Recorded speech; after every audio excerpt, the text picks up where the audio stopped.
Programa especial, como ben decimos, que hoxe imos facer, estamos grabándolo durante a mañá do venres, estarelo escoitando nesta mañá de sábado.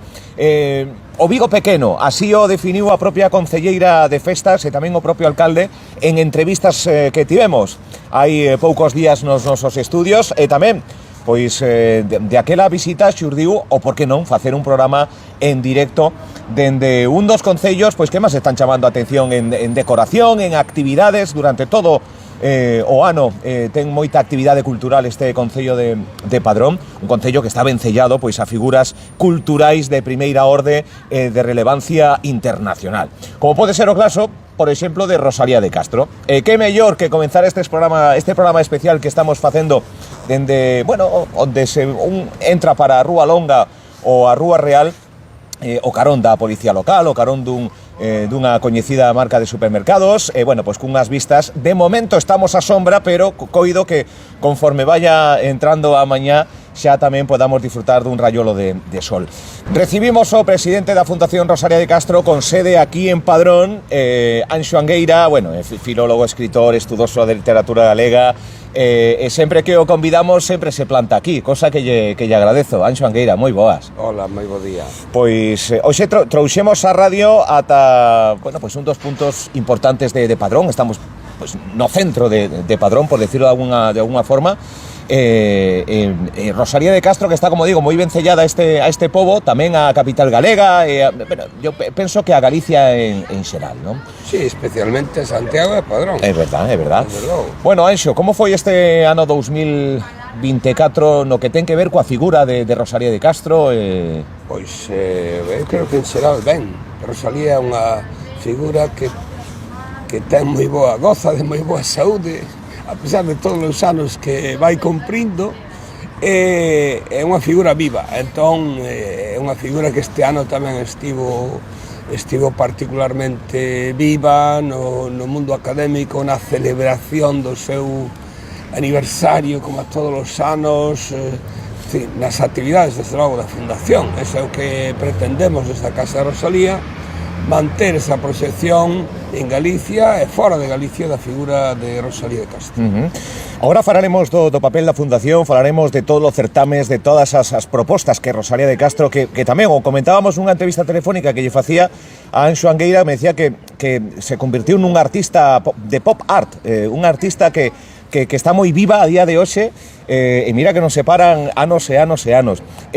A Casa de Rosalía de Castro, que está aquí presente no Concello de Padrón, conta que ten números de visitas. Como foi este 2024 anos en visitas e demais? Non acabamos de facer o balance anual, porque ainda non rematamos, non? Temos que presentar no próximo plenario, que calculo eu que será a principios de febreiro, pero os números que estamos manexando son altamente positivos.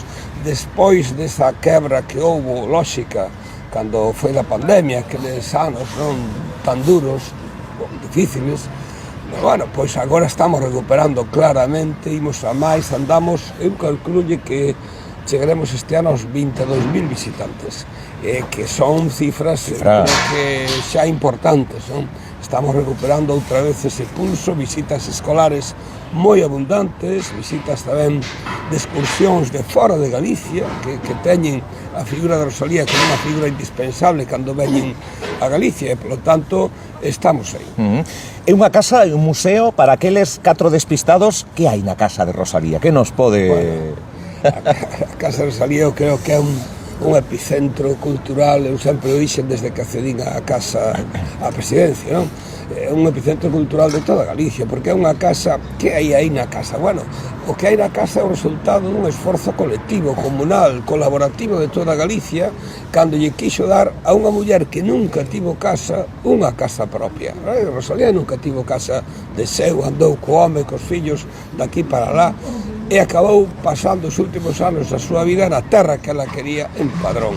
Entón, ao morrer, o seu home marchou cos fillos e a casa esa quedou abandonada. Pois ben, grazas, despois de moitas décadas, ao esforzo de moita xente, conseguiuse comprar esa casa e, o máis importante, convertela en museo, que velase pola memoria da figura desa muller que viviu ali e desa muller que nos representa a todos os galegos.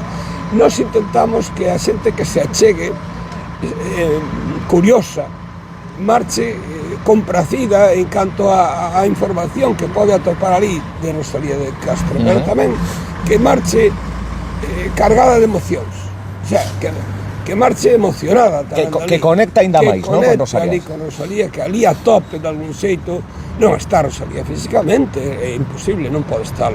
De feito, moitos meniños cando veñen a casa de Rosalía marchan un pouco desconsolados, non estaba Rosalía.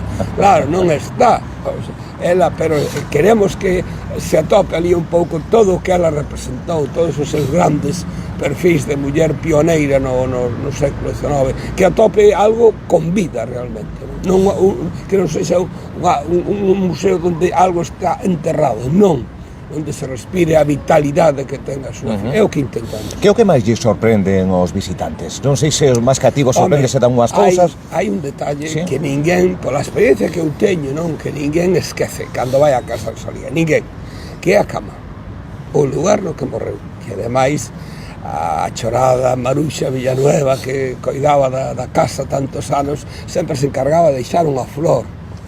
Na casa de Rosalía hai flores todos os anos, o seu xardín é maravilloso, acabamos de reformarlo, ademais. Entón, é sempre unha flor na cabeceira da cama.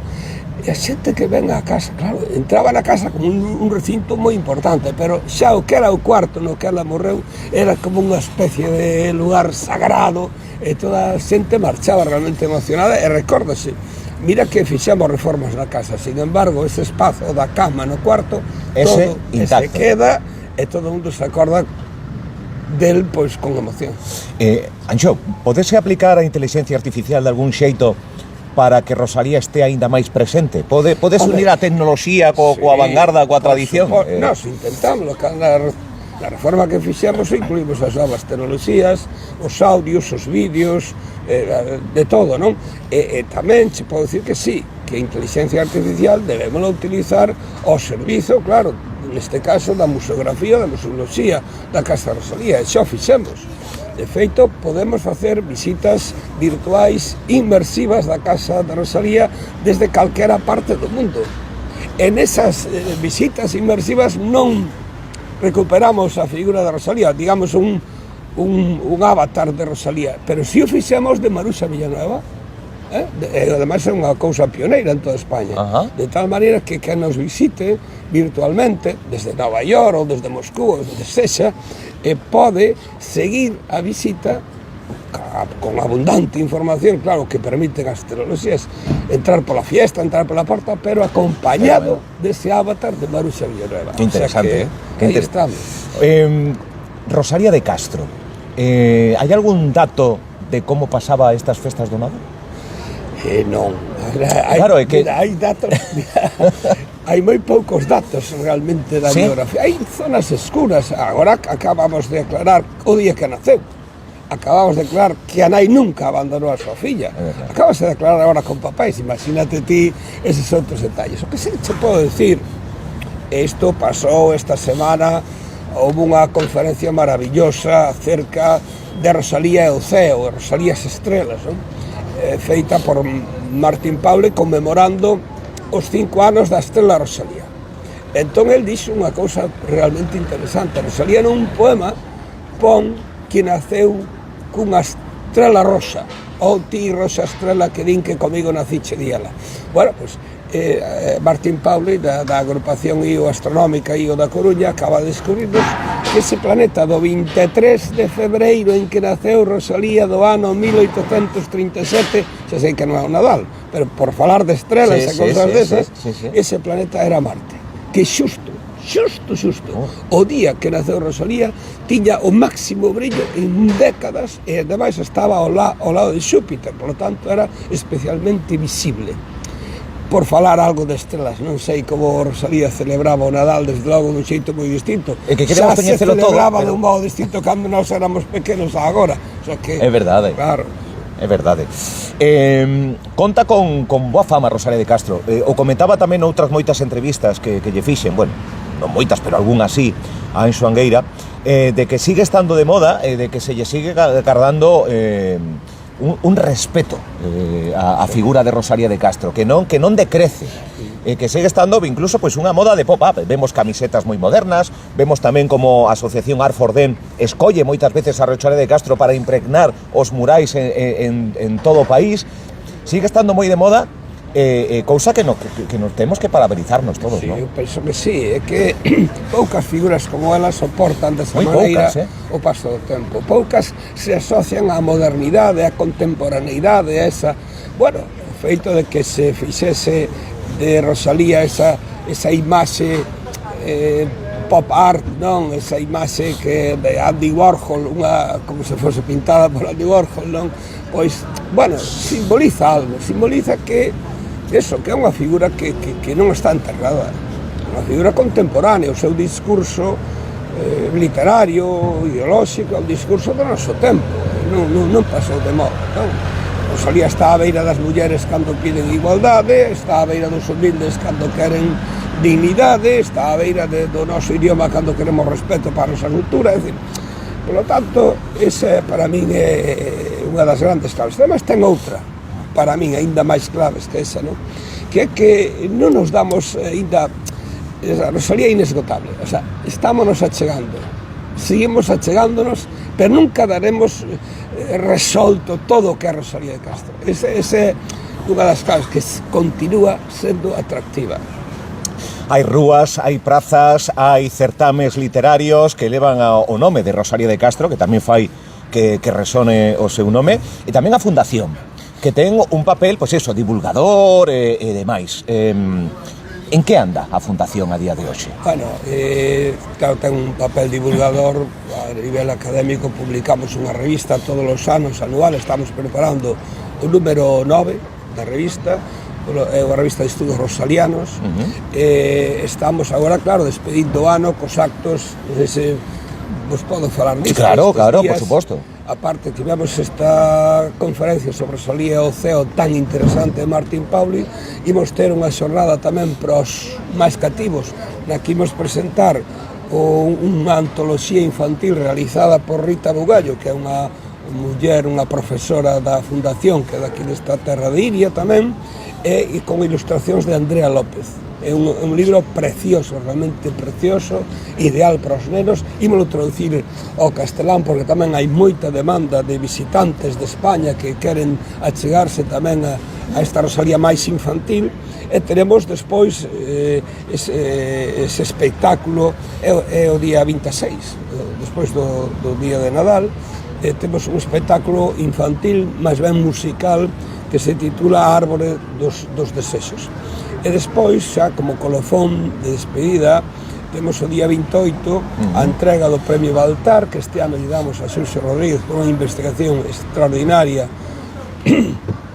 sobre ese gran precursor que foi Antonín Faraldo. Despois un concerto por todo alto, con Borja Quiza, que é un barítono galego, que nos vai dar un repertorio tamén sobre a emigración, sobre a música da emigración, sobre a música da emigración en Galicia, pero tamén en Cuba, en Argentina, non? Estará acompañado ao piano por Fernando Briones.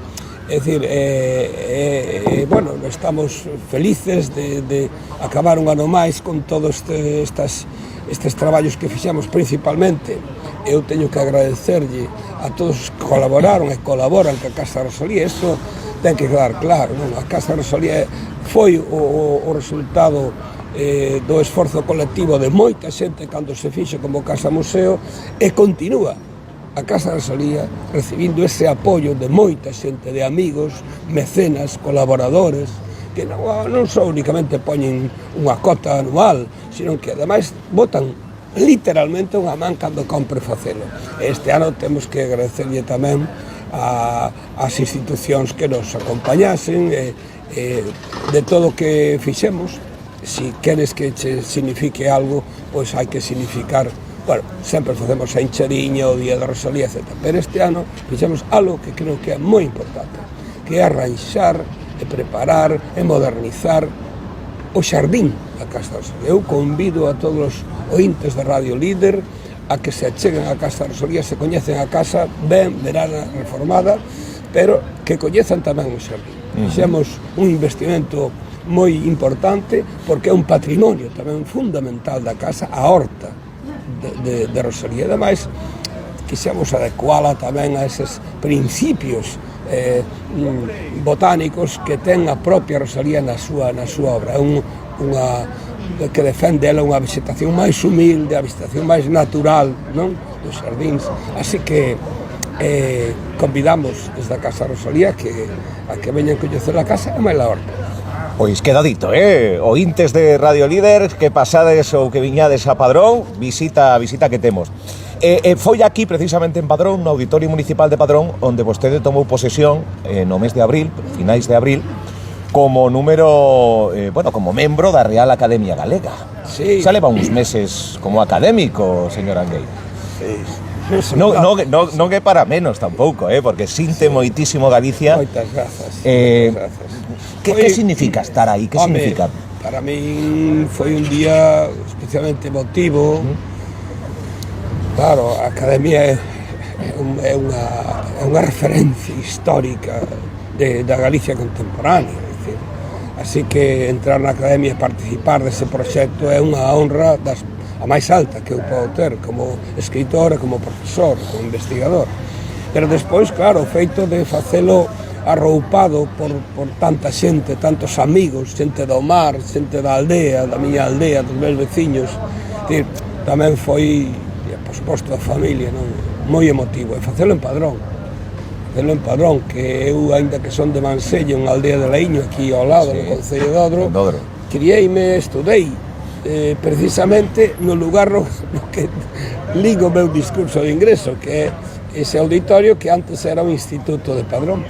E aí non sei quen dicía, non sei se Max Sau, que a xente, cada un é de onde fai o bacharelato. Bueno, pois eu son daqui desta vila, aquí botei bastantes anos, entón facelo aquí, nese mesmo sitio onde recibín as primeiras clases de literatura, me formei intelectualmente, culturalmente, pois tamén... Emoción dobre ou triple, non? Sí, efectivamente. Foi un día inesquecible. Que bonito. Xa no capítulo máis persoal, se me permite, xa que estamos adentrándonos xa no Nadal, decoración do Nadal, programa especial, como pasa o Nadal vostede? Pois eu paso acollido, en familia, aproveito as vacacións para facer traballos máis particulares, tal vez de creación e investigación, que ao mellor pola semana ou nos días, digamos, vamos, que non para tampouco. Non paro, porque son días tranquilos para facer esas cousas, para vivir en familia. Gústame cociñar, teño lareira na casa, gústame prender o lume, cociñar nese lume, e son os días que, claro, debido a esa relaxación, permitencho facer. Que cociña? Cociño no lume de todo, é dicir, pero así, un plato que non pode faltar no Nadal, así... Home, no Nadal, o bacallao. Vale.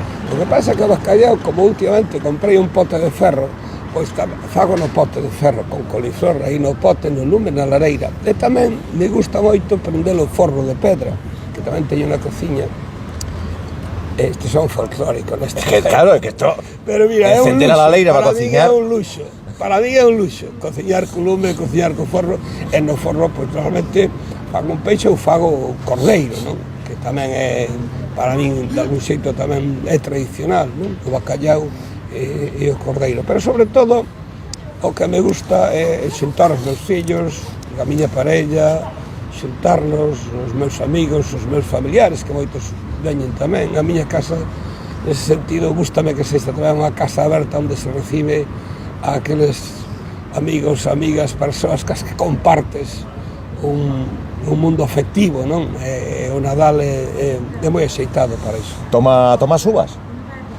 Non cumple con esa tradición das uvas, non? Que fallas 12, nada, simplemente... No, mirar como todos comen as uvas. Vale, mirar como todos o fan.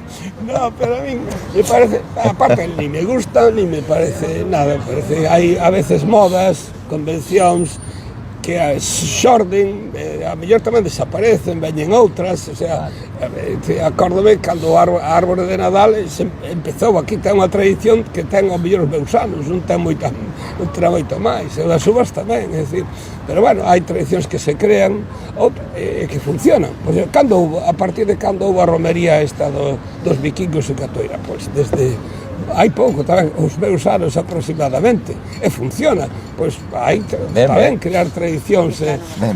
Oye, falando de tradicións, xa deixo que marche coas súas obrigas. Estou feliz de estar. Está feliz, eu me alegro. Os Reis Magos, esa figura tamén vencellada, pois, sobre todo os máis pequenos, lembra algún agasallo especial? Home, con motivo do Nadal que non lembra. Por eso, que agasallo? Teño moito cariño aos Reis Magos, ¿sí? Teño un neno de 8 anos, bueno, entón, que está agardando por Papá Noel, polo apalpador, polos Reis Magos, con toda a ilusión do vida, e eu veixome retratado en cando eu tiña o seu tempo. Efectivamente, eu sei, hai un ano que recordo, teño que recordalo porque foi o ano que me trouxeron un tractor. Un tractor? Un tractor. E o lembra, Perfectamente, vamos, perfectamente. O cuarto no que me trouxeron, como estaba disposto, aquilo era a realización dun soño realmente, un tractor. Meu pai comprara un, e claro, eu ver a meu pai no tractor, eu, claro, esa imaxe queres reproducir, aquel tractor para min foi... Non o esquecerei nunca, claro. Pois penso que xa dimos un repaso soberano, xa nos fomos hasta de tempo, pero estamos a gusto nesta primeira incursión da radio en directo nesta nova etapa de Radio Líder, que o gallá veñamos, circulemos por diferentes concellos facendo radio na rúa para que a xente nos vexa, verán no vídeo nas redes sociais como Anxo non para de saudar, que é normal saudar a un, a outro. Bueno, pois de eso se trata, cando nos achegamos ata as rúas. Hoxe en Padrón, un concello moi vencellado á cultura, moi vencellado á figura de Rosalía de Castro, a Cela e a outras moitas figuras xa máis contemporáneas, máis recentes, como Pepe Domingo Castaño, unha figura emblemática, aqueles que nos dedicamos á comunicación. Estamos nun epicentro cultural, parece que aquí se alinearon os astros para que haxa unha efervescencia da cultura. Pensa non só en Padrón, pensa no ámbito de Padrón, o sea, na comarca que eu lle chamo a terra de Iria, que está Rianxo a un lado, en Rianxo, Castelao, Manuel Antonio, que estudaron aquí, é dicir, efectivamente. Que a última vez que nos vimos foi en Rianxo, precisamente, normalmente o que hai entre Padrón e Rianxo. Penso que nos vimos ali. Entón, pues, hai moi poucas vilas, tamén hai outras, por exemplo, Celanova, tamén é unha vila que ten ali moitas figuras relevantes, pero Padrón, desde logo, xa me dirás, con Rosalía, con Cela, aí ao frente. Por iso que tamén a cultura para esta vila é unha riqueza extraordinaria. E eu creo que o futuro para Padrón, o futuro para Galicia tamén, pensar que temos esa riqueza, que non temos que esquecela, e que temos que coidala e valorala, porque ao fin e ao cabo a cultura tamén non só falo das cuestións económicas, do que produce no PIB ou cosas desas, non. Falo do valor simbólico que ten a cultura. Ten un prezo, ás veces, impagable. Como é o caso, eu claro teño que dicilo, de Rosalía de Castro, que é unha figura que non só nos une, sino que tamén nos representa no mundo. É unha auténtica bandeira para Galicia no mundo e para Padrón. Por lo tanto, iso tamén é algo que debemos protexer, que debemos valorar, que debemos cuidar. Pois desexarlle unhas boas festas, Anxo Angueira, graciña, sempre que vimos a Padrón, sempre temos a excusa para convidalo, para falar da vida, de Rosalía de Castro, de cultura, de Galicia, ao fin e ao cabo. Graciñas e boas festas. Encantado, moi boas festas. Graciñas.